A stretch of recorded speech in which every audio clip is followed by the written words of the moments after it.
FlexiSAF Foundation was honored to receive a grant from the U.S. Department of State for our phenomenal Young Education Advocate program to train young activists to become more effective social change makers.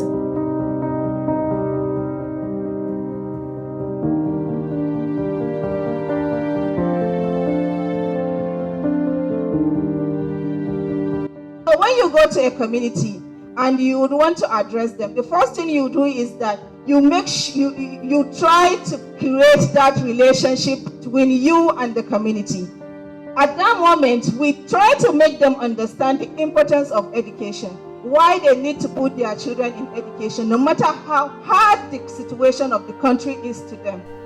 The World Economic Forum predicted that it was going to take another 100 years for us to have gender equality. 100 years. And that was 2023 report. So, we're talking about things that's making some women die on daily basis.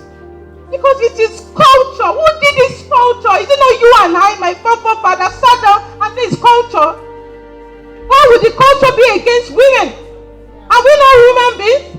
It is compulsory for every Nigerian citizen to have basic education. And if anyone doesn't take their child to school while they are supposed to access basic education, they are supposed to go to jail. Education activists, again, where are you? Climate activists, are you going to achieve your goals ahead of 2030 if education does not achieve their own?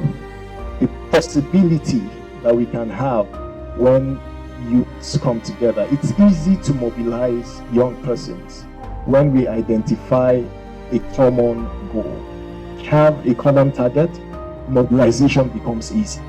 So identifying that common target, that common goal is key.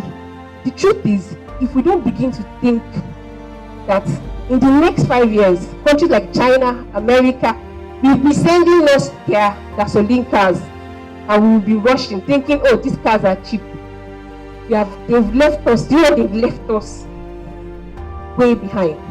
We're talking about skills acquisition, entrepreneurship and innovation, vocational training. When we talk about vocational training, we know there are various things that people could learn that will reduce the rate of unemployment in our society.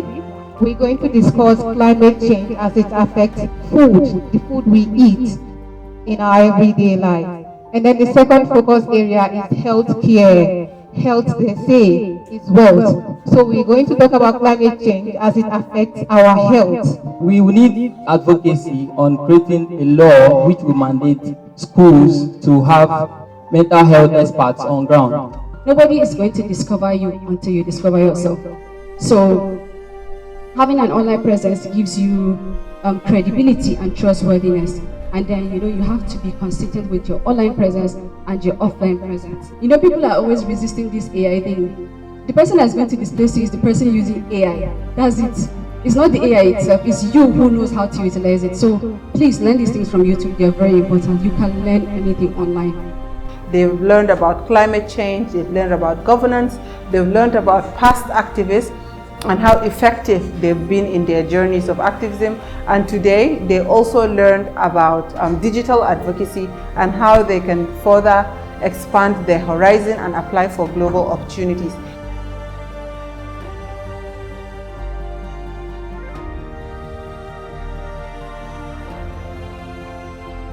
So what I'll say is each of you should begin to really experiment and try to understand what are your unique leadership pillars.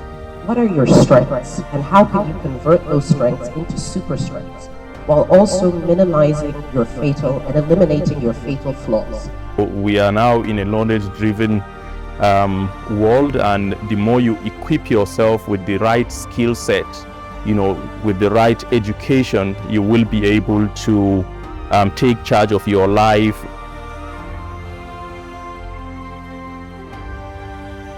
For the past 3 days, it has been so amazing, wonderful, nice, connecting, learning and relearning with young change makers across the world. Thanks to the United States government, thanks to FlexiSAF Foundation, we hope to achieve the goal by 2030.